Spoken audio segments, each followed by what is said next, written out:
Oi, sejam bem-vindos a mais um episódio do Pod Inovação, um podcast produzido de alunos para alunos. Eu sou a Júlia. E eu sou o Pedro. E no dia de hoje nós temos a ilustre presença do Dr. Nelson, oftalmologista, presidente do Cicobi Credialto e empreendedor de diversos outros setores. Seja muito bem-vindo. Obrigado, Pedro. É um prazer estar aqui com vocês. Eu sou Nelson Soares de Melo, piauiense e oftalmologista, né? Eu vim para Piauí para ser oftalmologista pela primeira vez em 1977. Olha só.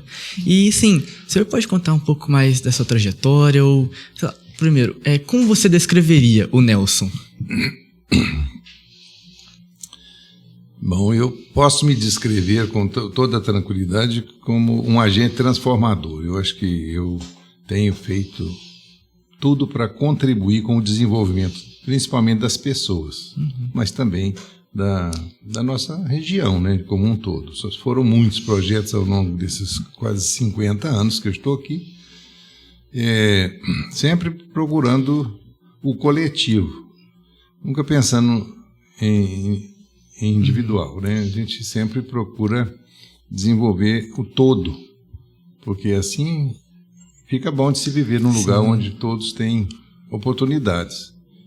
Se você mora num palacete dentro de uma favela, você não tem nenhuma tranquilidade, né? Então, você promovendo o desenvolvimento das outras pessoas que estão em volta de você, fica muito mais legal. Com certeza. Sim. E, doutor Nelson, como começou a sua trajetória? Quando você era mais novo, você sempre quis ser médico, estudar, virar oftalmologista ou você tinha outros planos? Júlia, é uma pergunta muito interessante, porque me remete lá ao meu passado distante, né? Meu avô tinha o mesmo nome que eu. Ele era farmacêutico em Capitólio. E meu pai começou a trabalhar com o meu avô e se tornou um farmacêutico. E eu, quando criança, já fui trabalhar, porque na minha época de criança a gente podia trabalhar, né? E os pais punham os filhos para trabalhar. E eu fui trabalhar com meu pai na farmácia. E trabalhei com ele até a idade de 18 anos. Então, eu tive a oportunidade, a farmácia do meu pai era ao lado do hospital. Então, a vivência minha nessa área de saúde foi muito intensa, num momento importante do meu crescimento. E então eu fiz essa escolha de me tornar médico. E quando eu fui para a faculdade de medicina, eu já tinha um conhecimento muito grande da parte prática. Eu conhecia todos os medicamentos, a dosagem que tinha que dar para o paciente, para que servia o remédio e como é que deveria ser ministrado. E isso me ajudou muito a desenvolver, né, na área médica. Eu, no terceiro ano de medicina, quando eu terminei a parte básica e terminei o curso de farmacologia, então eu estava melhor do que os alunos do quinto e do sexto ano, que ainda não tinham a vivência que eu tinha na prática. Sim, né? Então isso foi muito importante, me ajudou bastante, facilitou muito a minha vida como médico. E depois eu escolhi ser oftalmologista porque Piauí região não tinha nenhum médico aqui na região, né? E era meu desejo vir mais para servir mesmo, né? Não para desfrutar de benesses pessoais, mas para servir a região. Por isso eu escolhi fazer oftalmologia, que não tinha nessa especialidade, não tinha aqui na região. Hoje tem vários, né? Mas naquela época não. E você acha que assim, essa diferença que o senhor já tinha muita prática, né? Sem ter, de certa forma, a teoria, né? Você acha que isso, o quanto a prática também é importante? Porque hoje em dia tem uma tendência muito grande de valorizarem muito a teoria e não tanto a prática, né? Eu penso o contrário. Eu acho que a prática é muito importante. É claro que a teoria vai te dar o direcionamento que você precisa para fazer tudo bem feito. Mas a primeira coisa que uma pessoa tem que aprender na vida é vender. Se você não aprende a vender alguma coisa na sua vida, você nunca vai vender nem a sua imagem. Você não dá conta de vender o seu pensamento, as suas ideias, né? Você não consegue transmitir isso para os outros. Então, quando eu fui para o ensino médio, entrei para o ensino médio, apareceu uma oportunidade para mim, que veio um pessoal de fora, de Belo Horizonte, ofereceu um curso de técnicas de venda para o pessoal do comércio. E tinha vaga sobrando, aí eles ofereceram lá na escola quem queria fazer esse curso. Eu falei, eu quero. E eu fui fazer um curso de técnicas de venda. Eu devia ter uns 16 anos de idade, aproximadamente.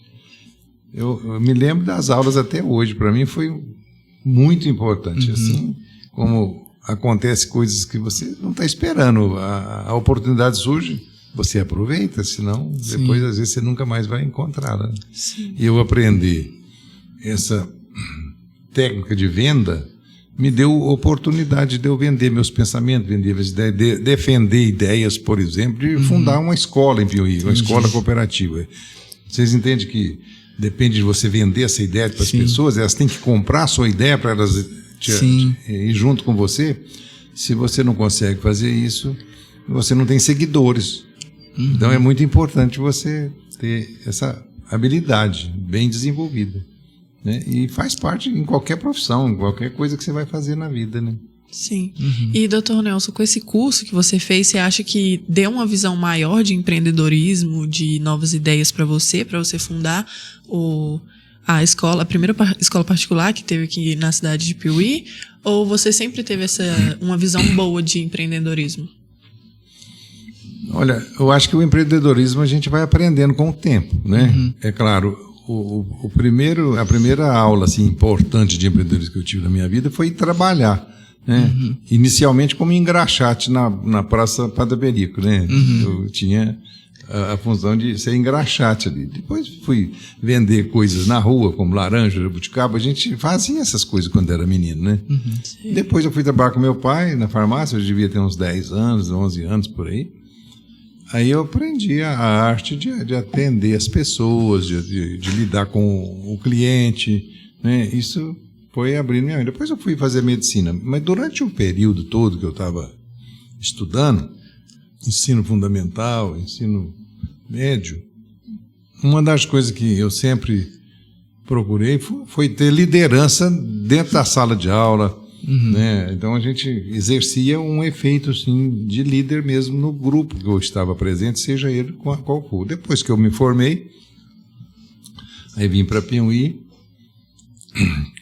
comprei um pedaço de terra, né, como o sonho de muitas pessoas, às vezes, é ter um sítio. Eu sou originário da roça, né, nasci na área rural, né, daqui, e vim para a cidade, mas a gente fica com vontade de voltar àquelas origens. E acabei que comprei uma fazenda na época, me associei ao sindicato rural, me associei à Coap, aí eu comecei a ter outros contatos diferentes da medicina, né?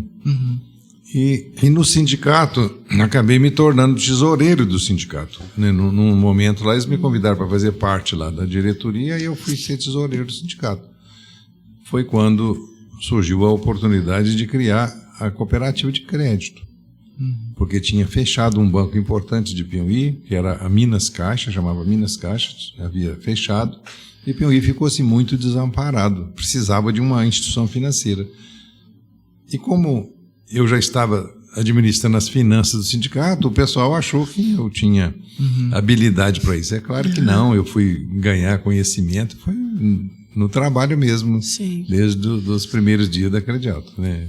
Confesso que eu sabia muito pouco sobre uma instituição financeira naquela época. Mas também nós começamos muito pequenininho, nós éramos 28 associados, era um capital muito pequeno, começou praticamente do nada e foi crescendo, e a gente foi crescendo junto, foi adquirindo conhecimento, foi fazendo curso, foi se especializando cada vez mais nessa parte também, né? E assim, como que foi lidar com essas diferentes áreas assim, de atuação para você? Olha, lidar com muitas coisas, eu acho que isso é uma particularidade que eu desenvolvi, nem sei como, mas eu desenvolvi isso muito na minha vida. Eu consigo administrar muito bem meu tempo, então eu consigo fazer muitas coisas. Quando você não consegue administrar o tempo que você tem, você se enrola e não consegue terminar nada.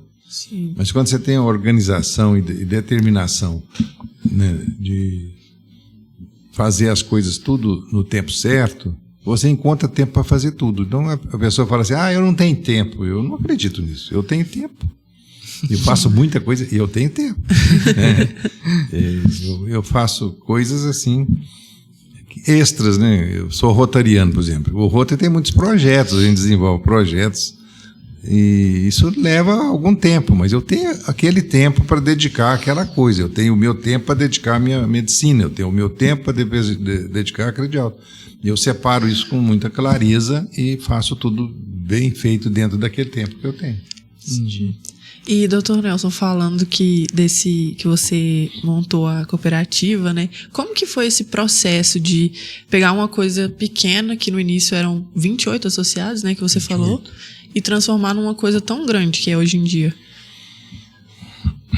Olha, nós quando pensamos na criação da cooperativa, a Minas Caixa tinha determinado que iria fechar. Ela ainda estava não funcionando para o público, mas assim, os empregados ainda estavam terminando de encerrar a Minas Caixa, e a gente pensou, mas nós vamos ficar sem essa instituição. Existiam as cooperativas de crédito, a gente já tinha ouvido falar nisso, né?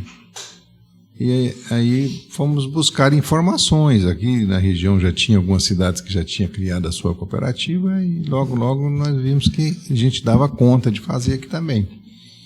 E nada mais fácil para você conquistar uma coisa se há necessidade daquilo no momento. E naquele momento havia uma necessidade de uma outra instituição financeira. Foi fazer, então, convencer as pessoas a fazer parte, né? Sim. Já terminamos o primeiro ano de funcionamento com quase uns 500 associados e hoje já está em 15 mil associados. Olha pra você ver. Então, E assim, tem muita gente que não sabe, né, direito assim, como funciona uma cooperativa de crédito. O senhor poderia explicar um pouco mais? A cooperativa de crédito, ela é um pouco diferente de banco, né? O banco, ele visa lucro. Para quem? Para o dono dele.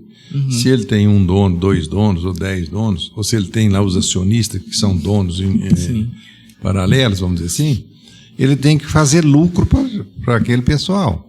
A cooperativa é diferente, ela não precisa de ter lucro, porque ela não tem dono, ela é de todo mundo. Então todo o lucro que ela dá, eu devolvo para os associados.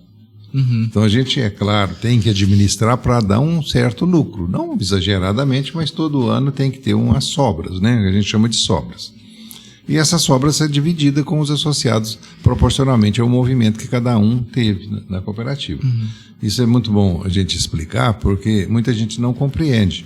Por exemplo, você pode ser um associado da cooperativa. Você foi lá, associou, mas você nunca depositou um dinheiro lá, você nunca foi lá, tirou um dinheiro emprestado, você nunca teve um cartão de crédito, você nunca fez nada na cooperativa. Então você não vai ganhar nada. O programa, ele sabe exatamente o que foi a movimentação de cada um em todas as suas áreas para fazer a distribuição das sobras. Então, quanto mais você dedica à sua cooperativa, mais lucro você tem. Né? Mais lucro você tem no rateio no final do ano.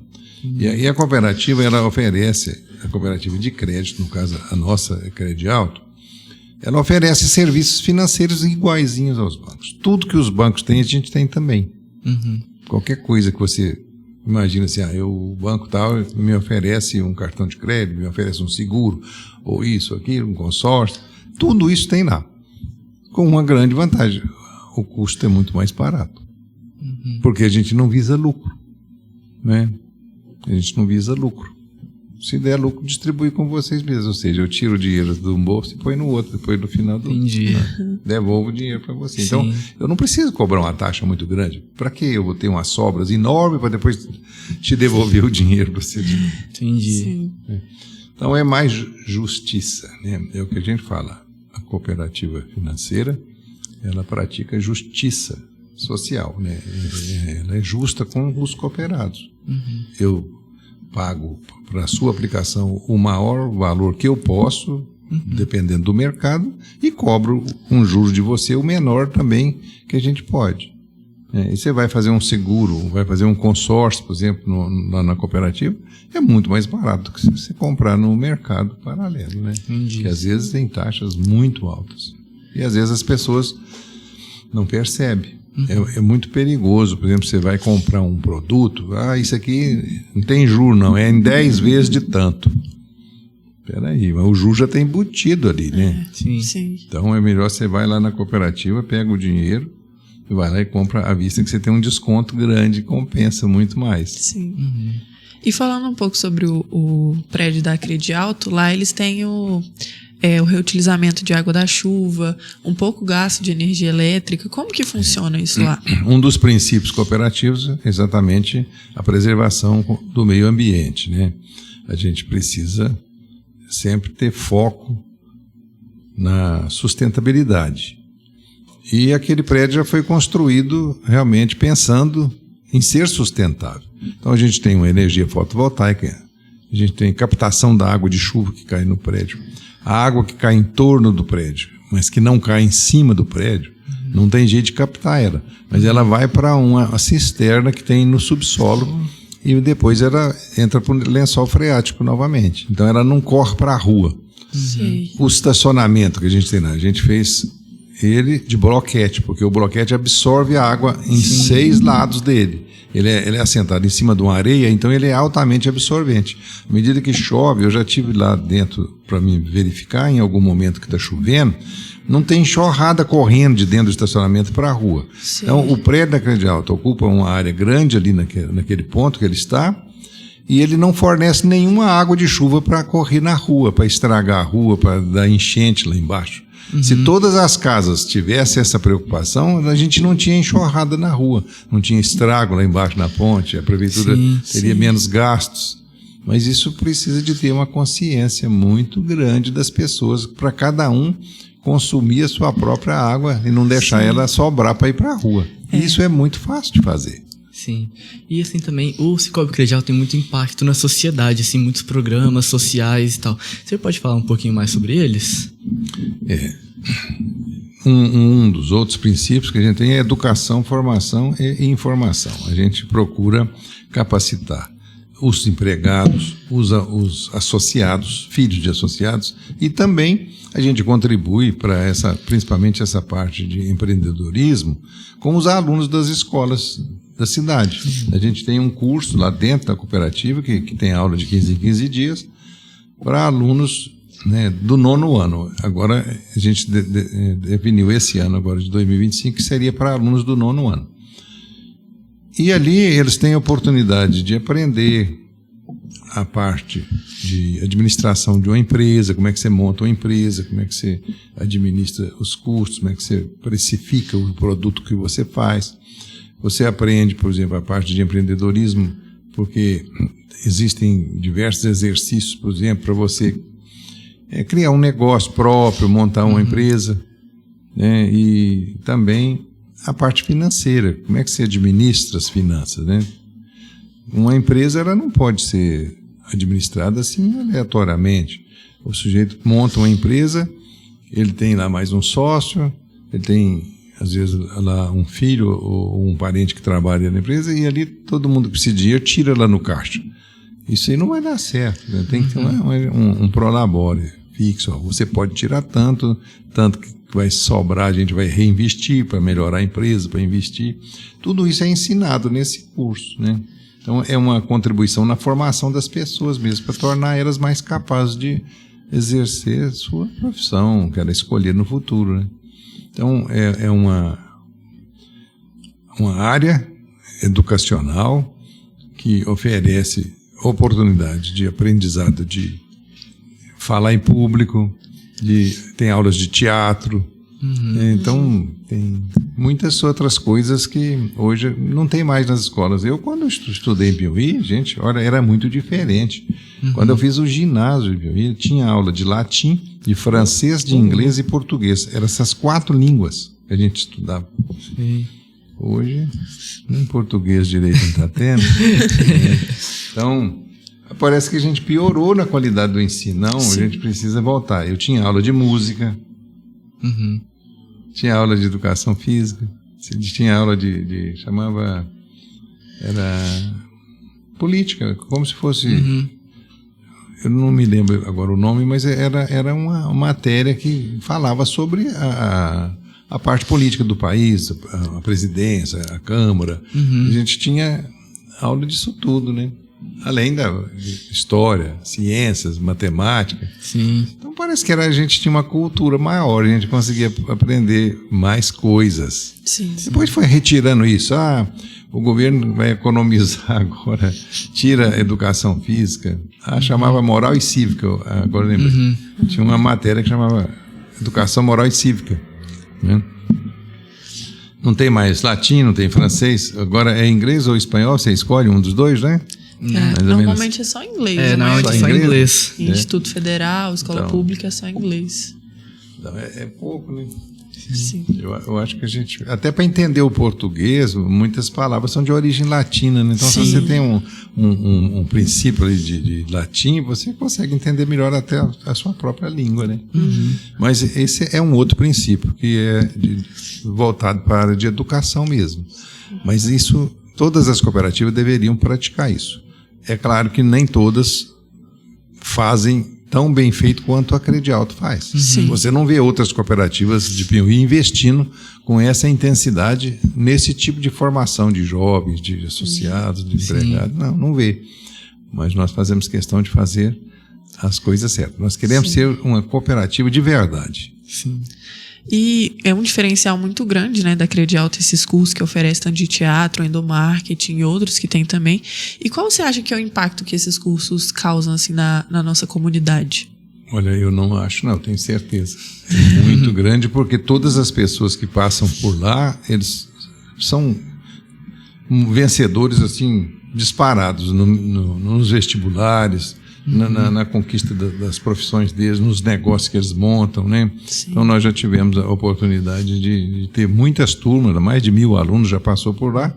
Muitos hoje trabalham na Credialto. Muitos hoje tem alunos que hoje estão no Banco do Brasil, no INSS ou em outras profissões, né? Alguns escolhem uma profissão diferente, mas a gente vê que as pessoas que passam por essa formação, eles se tornam profissionais muito melhores. Sim. Em qualquer área que eles escolhem. Sim.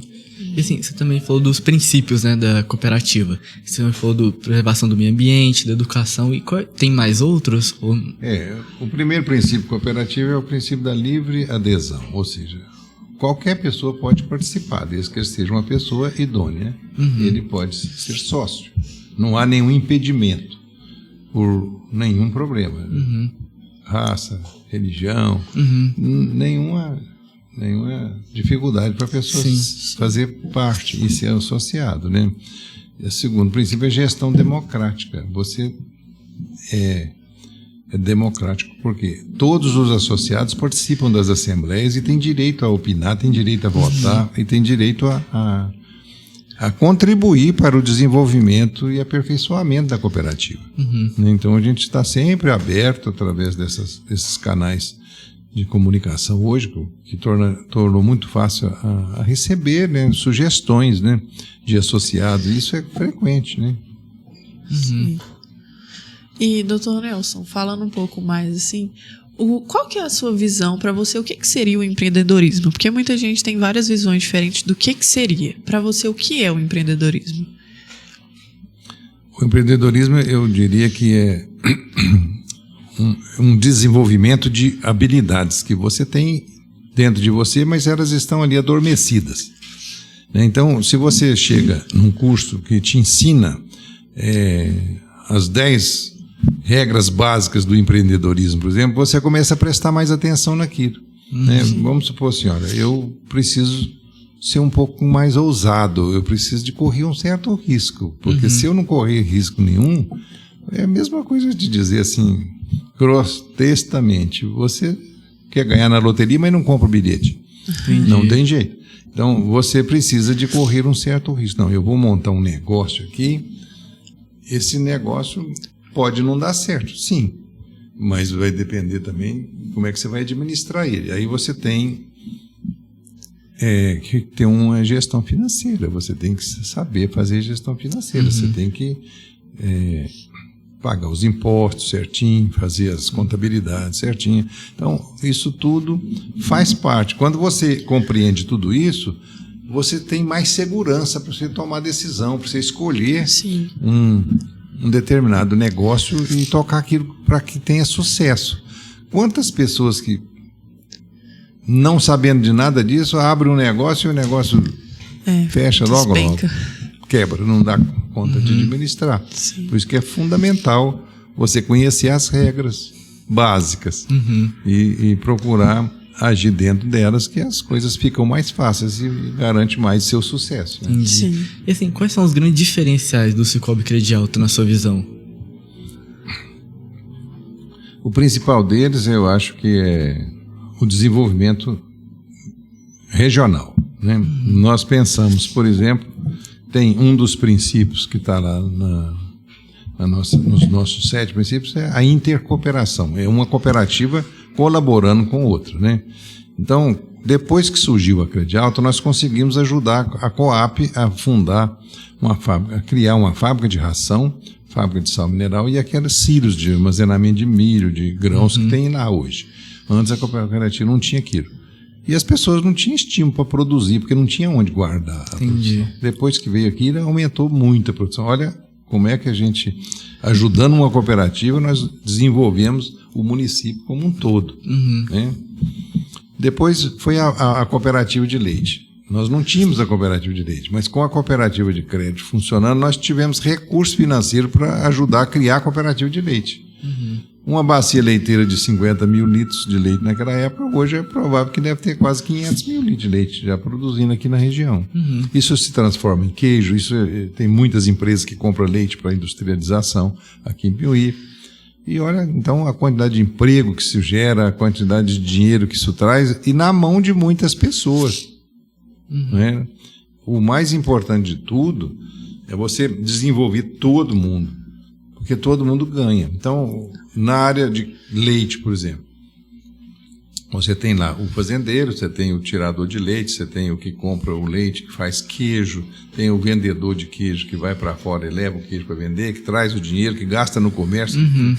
Isso é uma rede que no final deixa um resultado para todo mundo, não é uma única pessoa, não é só o dono da vaca que ganha, né? É muita gente.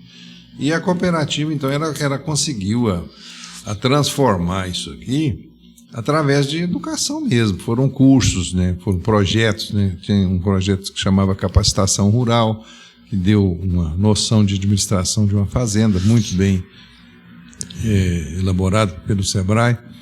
Teve um outro projeto, ainda está em evidência, ainda até hoje, esses projetos, eles não param, que chama Educampo. Nós aplicamos o Educampo Leite, que transformou, por exemplo, quando a gente começou com 25 fazendeiros a fazer esse projeto de capacitação pelo Educampo, eles produziam 7 litros por vaca, 7 litros de leite por vaca. No final de um ano, eles estavam com 14 litros por vaca. Dobrou em um ano a produção. E hoje eu acredito que já é mais de 20, 30 litros, provavelmente é a média de produção desse grupo, né? Então você melhora a qualidade, você aumenta a produtividade, melhora a lucratividade da pessoa. Tudo porque faz as coisas certas, né? Depois teve um outro projeto, que foi da Embrapa, chamado Balde Cheio, que ajudou muitos pequenos produtores a viabilizar o seu negócio. Às vezes ele tinha ali 2, 3 vaquinhas, mas não conseguia fazer nada.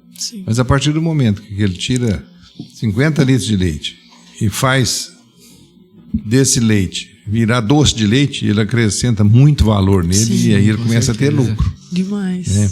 Mas para ele fazer isso, precisava de estar ensinando para ele, porque muitas das vezes ele nasceu lá na roça, não chegou a frequentar a escola, vem de pai para filho de uma forma assim muito amadora, sem instruções, né, corretas. E a cooperativa pôde fazer esse elo. E essa capacitação geral do produtor de café, do leite, tudo é que trouxe, eu acho, um desenvolvimento grande para a cidade. Entendi. Depois teve a outra grande intercooperação, que foi a criação do Perfil, que é uma escola cooperativa. Né? E graças a Credialto emprestou o dinheiro para fazer a sala de aula, ela existe aí até hoje. Já formou muitos médicos, muitos advogados, muitos engenheiros, que já passaram por ali. Então, a gente não pode pensar no curto prazo, né? Aquele prédio, por exemplo, que você se referiu lá da Credial. Aquilo ali foi um estudo feito realmente, porque nós já tínhamos criado a Credial lá onde era lotérica hoje, em frente à Caixa. Ela funcionou lá uns 4 anos, 5 anos. Ficou muito pequenininha, a gente comprou aquele lote de baixo, construiu aquele prédio em frente ao Banco do Brasil. E ali nós ficamos mais 25 anos. Mas com 10 anos que a gente estava ali, já não cabia mais, a gente começou a alugar outros pontos necessários para a expansão. Aí eu pensei, bem, não vamos fazer um projeto agora bem elaborado para durar 100 anos pelo menos, né? E ali a gente fez aquele prédio e ele certamente ele vai durar 100 anos tranquilamente. E, doutor Nelson, você se recorda assim, de alguma história em que a cooperativa ajudou algum produtor aqui da região ou algum associado de uma forma assim, que mudou bastante a vida da pessoa? Eu me lembro da primeira ordenha mecânica que a gente financiou aqui. Então todo mundo tirava leite na mão. Né? O tal de Jamil Brizola foi o primeiro que financiou uma ordenha para ordenhar 2 vacas de cada vez. Era pouquinha coisa, né? Mas isso fez toda a diferença. Primeiro que ele já não era muito jovem, ele já não estava assim com a força física muito em evidência, então já ficava cansado de ficar ali tirando leite na mão, era muito mais difícil, o leite se contaminava com muito mais facilidade. Então, quando a gente financiou para ele, ele começou a produzir um leite de melhor qualidade, ele gostava de fazer queijo, o queijo dele ficou melhor. Então, esses impactos na vida das pessoas são evidentes ao longo da nossa história, em muitos setores foi o que aconteceu, né? O João César do Super Café, por exemplo, a gente sempre teve muito ao lado dele, apoiando ele no negócio desde que ele começou a torrar café lá na casa dele para vender. Sim. Né? A gente viajava, trazia imagens de uma cafeteria, uma imagem de uma pessoa que estava lá com uma cafeteria bonita, vendendo café torrado, moído na hora, e aqui a gente foi trazendo aquelas informações e ele foi absorvendo aqui hoje. Hoje já está com uma produção grande de café, um café excelente, de qualidade, e vendendo para o Brasil inteiro. Né? Isso mostra que a cooperativa realmente pensa na comunidade, né? Ela age num todo, não pensando em fins lucrativos. E assim, é nítido assim, ver a sua importância que você dá para a educação, né? E foi muito bom você vir aqui, que é justamente a gente é um podcast de alunos para alunos, né? E assim, de onde que surgiu esse interesse assim para atuar na educação? Bom, o interesse está no princípio cooperativo. Esses 7 princípios cooperativos que a gente está falando sobre eles, um deles é educação, né? E formação. Ele foi criado em 1844. Então já tem 180 anos, né? Que foi criado esse princípio. Então, olha para você ver como é que as pessoas eram inteligentes naquela época. Quando eles criaram a primeira cooperativa, eles já criaram esses princípios. Olha, nós vamos montar um negócio, mas dentro desses princípios. Nós vamos ter ética, nós vamos seguir os princípios democráticos, nós vamos seguir os princípios de intercooperação, os princípios de preservação ambiental, o respeito ao meio ambiente. Quantas empresas que faz isso hoje em dia? Poucas. Precisava de ser todas. Sim. Né? Sim.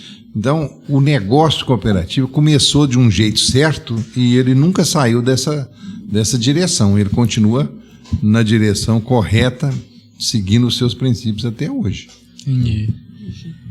E, então, pessoal, a educação ela é muito iniciada mesmo dentro dos princípios cooperativos. É claro que cada cooperativa pode implementar mais ou menos, né? A gente procura fazer mais. Né? Sim. E, pessoal, passando só para lembrar dos nossos patrocinadores de confiança. Esse episódio está sendo patrocinado pela Farmácia Entrefarma, Renova Engenharia, Fernando Barros Engenharia e Construção, PH Videomaker, Drogaria Ultra Popular e Sunhead Camisetas e Uniformes. Assim, retomando da onde a gente parou, né? Assim, como que foi o primeiro grande negócio assim que se concretizou por causa da cooperativa? Eu acho que o o maior empréstimo que nós fizemos há 30 anos atrás, vamos dizer assim, foi para a construção dos silos da Coap. Né? Foi um investimento que a cooperativa fez para ajudar outra cooperativa, que na época era 420 mil. 420 mil há 30 anos atrás. Isso era alguns milhões hoje, né? Sim. Mas olha só a diferença que isso fez no desenvolvimento da plantação de grãos no município. Não foi só no município de Piuí. Vargem Bonita, São Roque, Pimenta. Né? Há 30 anos atrás, isso aqui produzia milho para tratar de porco no chiqueiro, galinha no terreiro. Era isso. Ninguém produzia milho para vender para fora. Primeiro que era muito difícil. Como é que eu vou levar milho para vender? Aonde? Onde que tem? Lá em Pará de Minas tem umas granjas, lá compra muito milho e tal. Tem fábrica de ração. Pô, mas é longe, hein? Como é que eu vou levar esse milho? E assim, você planta o milho, colhe ele e vende, o preço é muito baixo. Sim. Na hora da colheita, o preço está lá embaixo. Não, aí eu posso guardar ele e deixar para vender daqui 3, 4 meses, aí o preço é outro, valoriza mais. Então você agrega valor no produto, né, do fazendeiro. E aquele investimento foi um investimento grande na época, muito dinheiro, mas que trouxe um retorno absurdo para a região toda, né? Depois foi a cooperativa de leite, que através da cooperativa a gente pôde financiar ordenhas mecânicas, tanques de resfriamento de leite. As pessoas não tinham isso nas fazendas. Hoje o leite já sai resfriado da fazenda, então ele tem muito mais qualidade. Sim. Né? O queijo é de muito melhor qualidade. E assim, como que o senhor faz para administrar? Porque o Cicobi Crediário está empreendendo em praticamente toda a região aqui, a nossa micro-região, né? Sim. Como que é possível fazer toda essa gestão assim? Eu acredito na coisa regional, sabe? Eu acredito que, por exemplo, nós vivemos numa região hoje bastante turística, né? Sim. Capitólio tem uns pontos turísticos importantes, São Roque tem, Vargem Bonita tem, mas eles precisam de Piuí. Eles precisam da infraestrutura de hotéis, de hospitais, né, da cidade, até para que eles possam ter um fluxo de turista maior. Sim. Sem essa infraestrutura, né, não dá para hospedar muita gente. Só Piuí hospedou em mês de abril 7 mil pessoas nos hotéis aqui. Bastante. São muitos turistas, né? Vêm aqui, daqui eles vão a Capitólio, daqui eles vão a São Roque, vão a Vargem Bonita. Eles visitam a região toda aqui, né? Sim. A região precisa de ter mais consciência sobre essa questão do turismo, que é muito importante. Mas precisa-se que haja investimento. E o meio público hoje, né, as prefeituras precisam acordar para isso, né, e começar a fazer investimento na capacitação de todas as pessoas envolvidas nessa área. Você conhece algum curso de garçom aqui? Não. Um curso de pessoas que cuidam, por exemplo, dos quartos de um hotel, uma pessoa ter realmente instrução correta para fazer aquilo certo, né, de forma a tornar aquele negócio mais atraente. Não temos, nós precisamos de investir em cozinheiros, copeiros, garçons. Tem que capacitar muito tipo de profissionais, porque todos esses turistas chegam aqui e trazem recursos, trazem dinheiro para gastar. Sim. Mas se eles são mal atendidos, eles não voltam mais e não recomendam, né? Sim. Então, há necessidade de realmente haver investimentos em muitas áreas. Sim. Muitas áreas. Sim. E, doutor Nelson, a cidade de Piuí, né, é uma das cidades que tem uma grande qualidade de vida, tá até no ranking. E o que você te chama atenção aqui na cidade de Piuí, por ela ter essa qualidade de vida tão boa?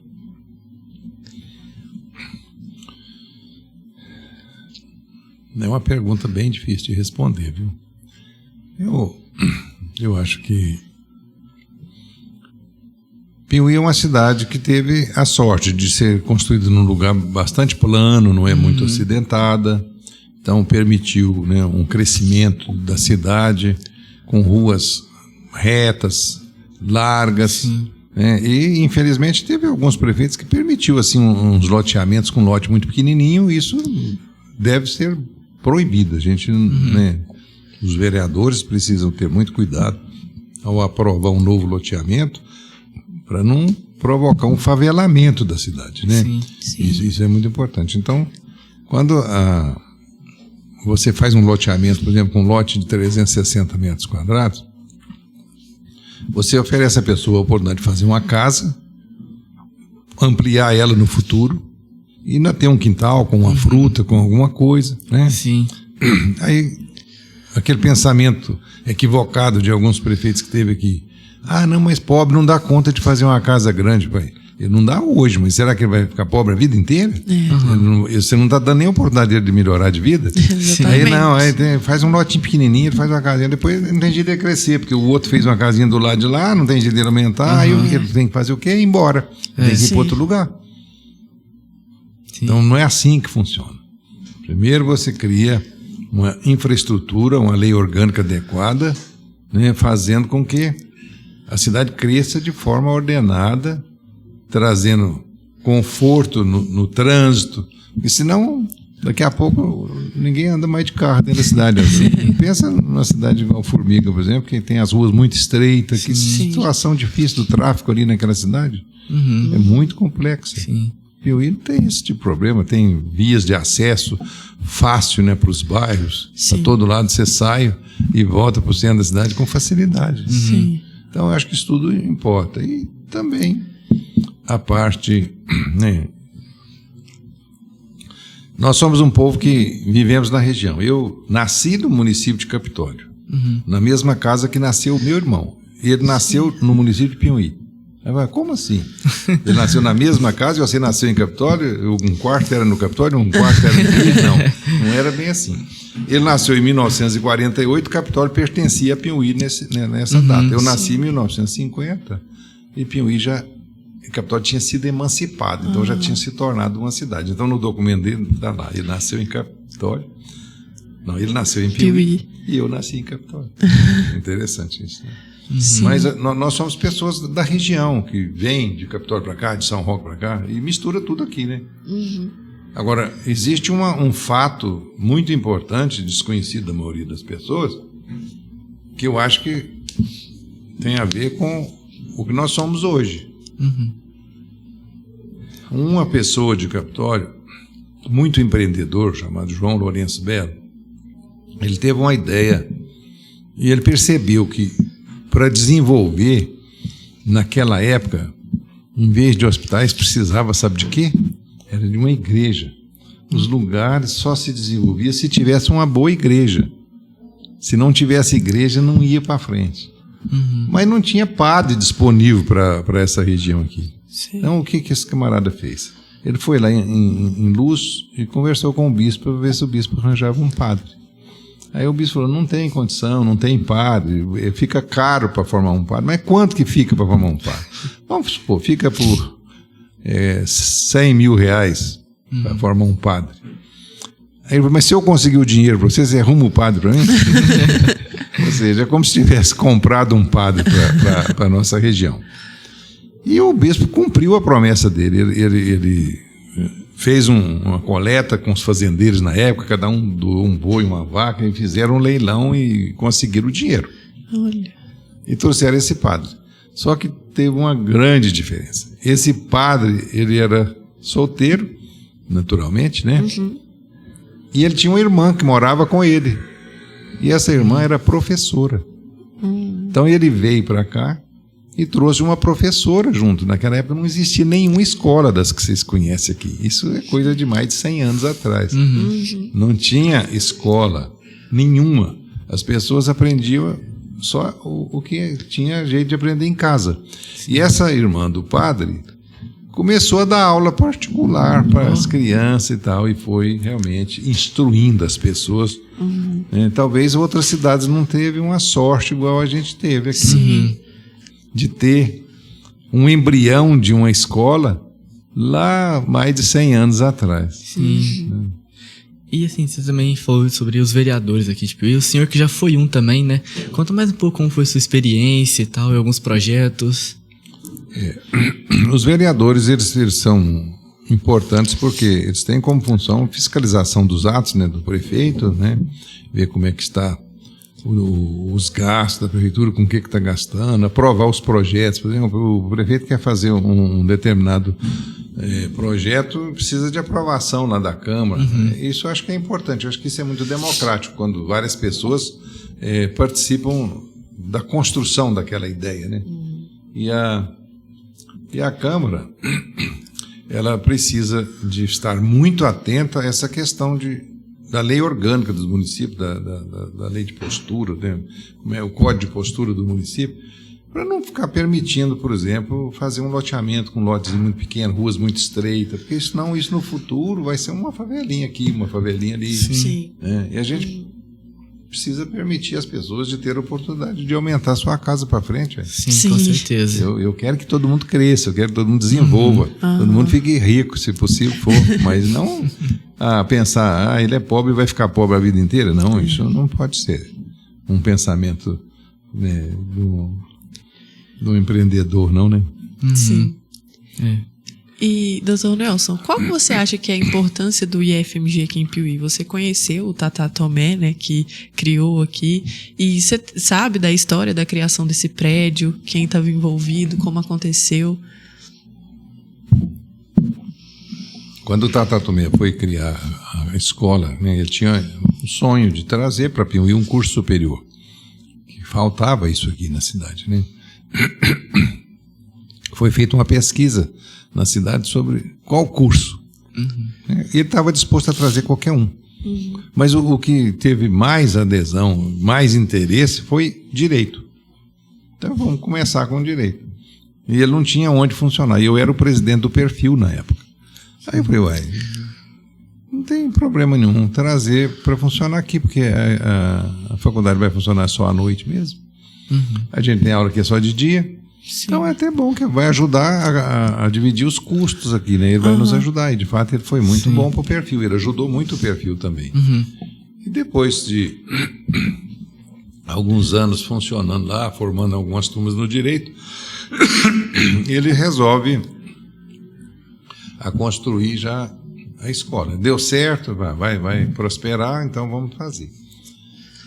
Mas aí a situação de saúde dele foi ficando meio deteriorada e ele percebeu que ele não ia conseguir dar continuidade. Caso ele morresse, isso aqui não iria para frente. Aí nós começamos então a ajudar ele a procurar uma instituição que topasse assumir. Ele estava disposto a doar tudo para essa instituição.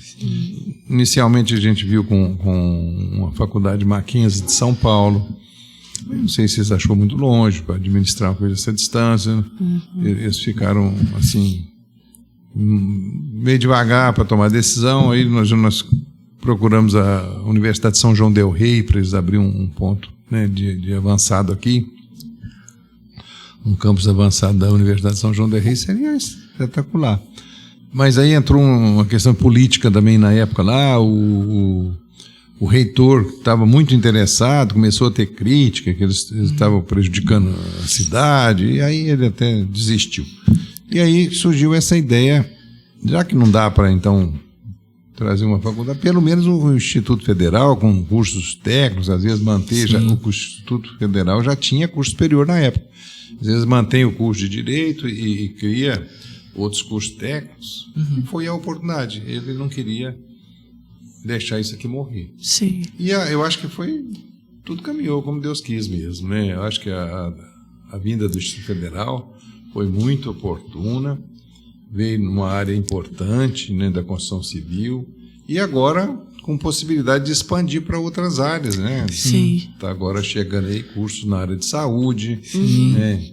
Quem sabe se a gente conseguia criar um hospital completo aqui mesmo, de alta complexidade, a gente pode ter um curso de medicina aqui. Sim. Né? Mas precisa de ter essa infraestrutura hospitalar. E essa infraestrutura é muito importante que os prefeitos da região toda se interessem em investir nela. Né? Sim. E assim, qual que é a importância do que o senhor acha, assim, de, por exemplo, nós que aqui fazemos o ensino médio junto a um curso técnico? Isso é fundamental. Eu não sou a favor de ensino médio. Eu sou totalmente contra você fazer um curso de 3 anos que não serva a nada a não ser passar num vestibular. Mas não te deu capacitação nenhuma? Não, eu acho que aquelas matérias que você aprende lá, você aprende até sozinho. Se você quiser estudar, você aprende até sozinho. Mas a vivência, a prática, essas coisas que vocês têm oportunidade de aprender aqui, essa parte de empreendedorismo, a parte de educação financeira, essa parte de cooperação, isso é na vivência mesmo do dia a dia. Você precisa de ter uma formação mais completa.